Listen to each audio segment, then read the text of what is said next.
به نام پروردگار نیکوکار. درود هم میهنان مهربان. بنده سپاس خود را به آنها گفتنیم که شبکه مرا دستگیری کردید، ویدیوهای ما را به دیگران روان کردید. و بعد این یکمین درخواست من است، برادران ملت پرست تاجیک دوست، دستگیری کنید. در آینده به خواست خداوند ویدیوهای نو میگذاریم. حاضر شبکه ما جوان است، همگی 70-80 نوار دارد.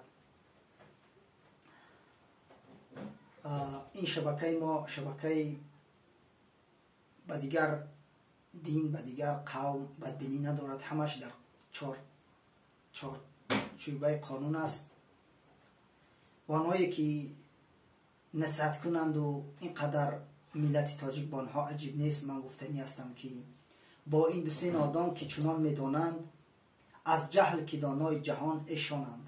خر باش که اینجا ما هست، فرد خری هر کونه خر است کافیلش میخوانند.